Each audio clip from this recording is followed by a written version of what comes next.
East Rutherford, NJA. Shortly before midnight local time, Woody Johnson climbed into the passenger row of a golf cart that would transport New York Jets brass from the locker room toward their MetLife Stadium vehicle entrance.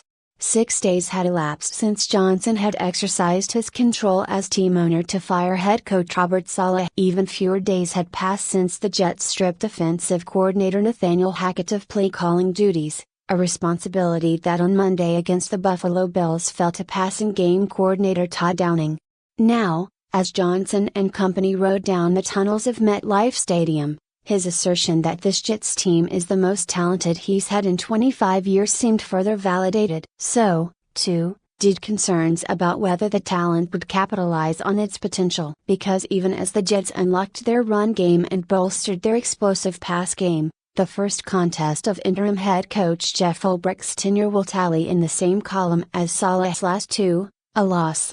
The Bills improved to 4-2 atop the AFC East with a 23-20 win, while the Jets fell to 2-4 and third in the division. Their season was not over, but their chance of making the playoffs, per the New York Times playoff predictor model, hovered at 40%. Their chance of winning the division, 10%. A close Monday night game slipped from their grasp, taking with it some of their postseason viability. This was a golden opportunity, quarterback Aaron Rodgers said, after a late interception doomed the Jets' last chance to close a deficit that all night had seemed manageable. Some games you win in the NFL and some games you give away. This was a giveaway. The Jets are asking themselves, how much more than a Week 6 game did they give away? How soon, and through what means, can they find that elusive win? A 3-game losing streak hung over the heads of a locker room that was dead silent as players began to head to the shower. Eventual murmurs picked up and spirits. Slowly,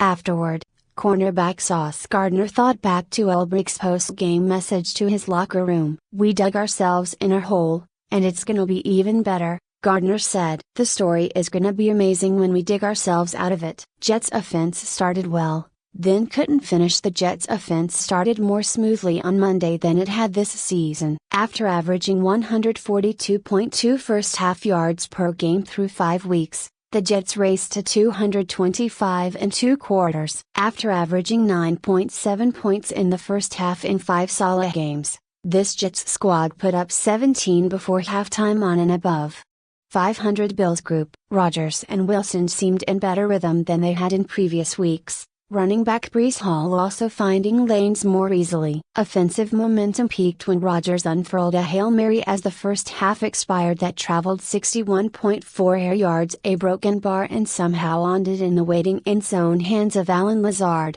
Rodgers completed 23 of 35 passes for 294 yards, 2 touchdowns and an interception on the night. "When he throws the deep ball, you don't know what can happen," Hall said after a 113-yard, 6.3 per carry night. "It was a crazy play, but it doesn't really matter if you lose the game." The recipe for a loss was relatively easy to identify, if less easily solved. The Jets marched down to the red zone 4 different times but scored a touchdown just once. Kicker Greg Zuerlein missed 2 of the 4 field goal attempts for which they settled, Zuerlein achieving the statistically improbable feat of hitting the left upright, technically 2, 1 from each end zone, on consecutive attempts.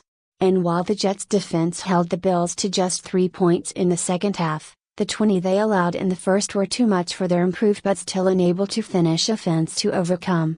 The Bills rushed for 149 yards, including a punishing 110 in the first half. That doesn't include the yards the Jets allowed when failing to contain quarterback Josh Allen, whose escapes powered throws like a 42-yard heave to rookie Ray Davis that seemed to mock physics and a 12-yard touchdown to Dawson Knox.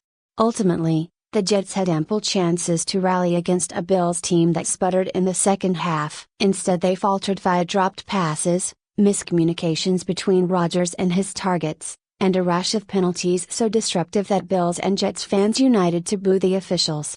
The Jets outgained the Bills 393 yards to 353, but couldn't finish as often as they needed to. "We were very unified, obviously, with the craziness that happened this week and obviously the switch in play caller," Lazard said. "We really came together and unified as a team and as an offense especially.